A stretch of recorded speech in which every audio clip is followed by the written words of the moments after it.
بسم اللہ الرحمن الرحیم۔ کسی زمانے کی بات ہے، ایک بادشاہ کے پاس قتل کا ایک ملزم حاضر کیا گیا۔ جب بادشاہ کے دربار میں اس ملزم کو حاضر کیا گیا اور ثبوتوں اور گواہوں کو طلب کیا گیا تو اس پر قتل واجب ہو گیا، یعنی اس پر قتل ثابت ہو گیا۔ بادشاہ نے حکم دیا اسے سزائے موت کا، ساتھ ہی 3 شرطیں لگا دی کہ اگر یہ آدمی ان 3 میں سے کوئی ایک بھی شرط مان لے تو اسے آزاد کیا جائے۔ وہ قیدی بڑا خوش ہوا کہ چلو امید کی کوئی کرن تو دکھائی دی۔ بادشاہ نے کہا کہ وہ 3 شرطیں جو کہ اگر جن میں سے کوئی بھی ایک شرط یہ آدمی اگر مان لے تو اسے آزاد کیا جائے۔ ان 3 شرطوں میں پہلا شرط ہے سور کا گوشت کھانا۔ جب اس آدمی نے یہ بات سنی کہ مجھے سور کا گوشت کھانا ہوگا تو اس نے یہ پہلی شرط ٹھکرا دی، یہ کہتے ہوئے کہ یہ تو حرام ہے۔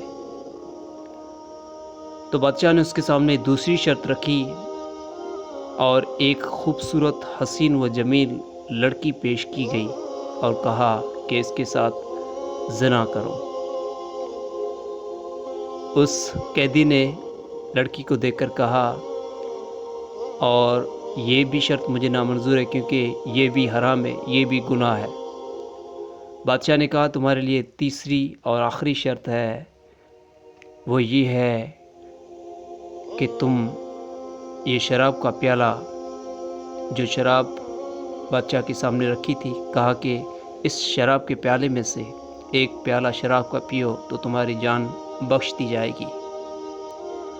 قیدی تھوڑی دیر کے لیے یہاں وہاں دیکھنے لگا اور سوچنے لگا، اور تھوڑی دیر کے بعد اس نے اس شرط کو ماننے پر رضامندی ظاہر کی۔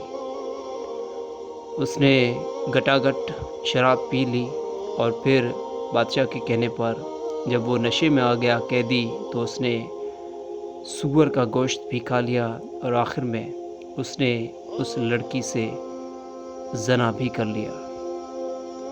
یہ کہانی یہیں پر ختم ہوئی دوستو۔ ثابت ہو گیا کہ شراب یا نشہ ایک ایسی چیز ہے جس میں بہہ کر انسان نہ کرنے والا کام بھی گزر جاتا ہے، جس طریقے سے اس کہانی میں ہم نے سنا کہ وہ کام جو کہ قیدی نہیں کرنا چاہتا تھا ہوش حواس میں، لیکن شراب پینے کے بعد وہ انہی کاموں کو کر گیا جن سے وہ پہلے انکار کرتا رہا۔